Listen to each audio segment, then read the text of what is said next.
কাকে বশীকরণ করবে? তাই বশীকরণ হয়ে যাবে। আমি যদি আপনাকে করি হাউন আঙ্কেল, আমাদের আছে মেডিসোলের মন, আমাদের আছে হচ্ছে এক্সের মাথা। বাংলাদেশের লোক সংস্কৃতির এক অবিচ্ছিন্ন অংশ হলো পিঠাপুলি। ঋতুভিত্তিক এই খাবারগুলো আমাদের ইতিহাস ও কৃষ্টিকে ধারণ করে। শীতের আগমনের সঙ্গে সঙ্গে গ্রাম বাংলার ঘরে ঘরে পিঠা তৈরির ধুম পড়ে। এই ঐতিহ্যকে তরুণ প্রজন্মের কাছে তুলে ধরতে এবং শিক্ষার্থীদের মধ্যে সাংস্কৃতিক চেতনাবোধ সৃষ্টি করতে বগুড়া সরকারি আজিজুল হক কলেজে আয়োজন করা হয়েছে পিঠা উৎসব। এটি শুধু খাবারের উৎসব নয়, বরং এটি আমাদের লোক সংস্কৃতির এক চমৎকার উদযাপন। আপনারা কত ধরনের পিঠা বানাইছেন আজকে? আমাদের এখানে 17টা আইটেমের পিঠা আছে। আপনারা কোন ডিপার্টমেন্ট থেকে আসছেন? রাষ্ট্রবিজ্ঞান থেকে। কলেজের আয়োজন আপনাদের কেমন লাগতেছে?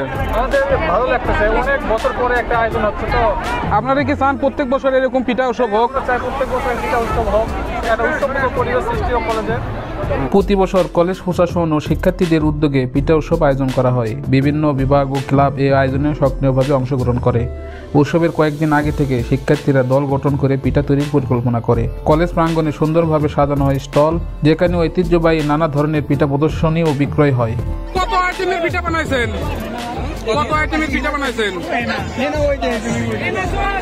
50 প্লাস। বেচা কিনা কিরকম হচ্ছে আপনাদের? ভালো হচ্ছে, তাই না? এরকম আয়োজন হলে কি ভালো হয় প্রতি বছর? তাই না? প্রতিদিন হলে ভালো হয়।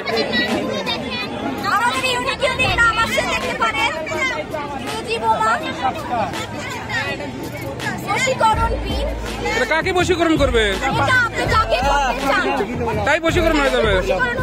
আমি যদি আপনাকে করি হাউন আঙ্কেল, আমাদের আছে মেডিসোলের মন, আমাদের আছে হচ্ছে এক্সের মাথা। এক্সের মাথা আপনারা অবশ্যই খাওয়াবেন। ট্রাই করতে পারেন। আর এনা কোথায়? ওই যে এনা খেলা ওখানে। ও আচ্ছা আচ্ছা। পিঠা উৎসবে বিভিন্ন রকমের পিঠা দেখা যায়। ভাপা পিঠা, চিতই পিঠা, পাটিসাপটা, দুধ পুলি, নারিকেল পুলি, মোয়া ইত্যাদি।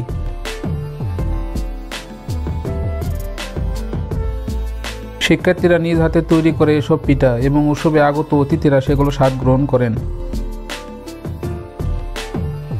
পিঠা বানাইছেন কত আইটেমের? 30 প্লাস আছে না?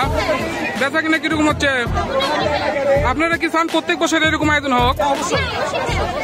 কলেজে পিঠা উৎসব শিক্ষার্থীদের মধ্যে সৃজনশীলতা ও সাংস্কৃতিক সচেতনতা বৃদ্ধি করে। প্রযুক্তির আধিপত্যের এই যুগে লোক সংস্কৃতির চর্চা কমে যাচ্ছে। পিঠা উৎসবের মাধ্যমে শিক্ষার্থীরা তাদের শেকড় সঙ্গে পরিচিত হওয়ার সুযোগ পায় এবং ঐতিহ্য রক্ষায় গুরুত্বপূর্ণ অবদান রাখে। সার্বিকভাবে পিঠা উৎসব কেবল একটি খাবারের উৎসব নয়, এটি আমাদের ঐতিহ্যের প্রতিচ্ছবি এবং সংস্কৃতির এক বিশাল অংশ। এ ধরনের আয়োজন ভবিষ্যতে আরও ব্যাপক পরিসরে আয়োজন করা উচিত, যাতে নতুন প্রজন্ম আমাদের লোক ঐতিহ্য সম্পর্কে সম্যক ধারণা লাভ করতে পারে।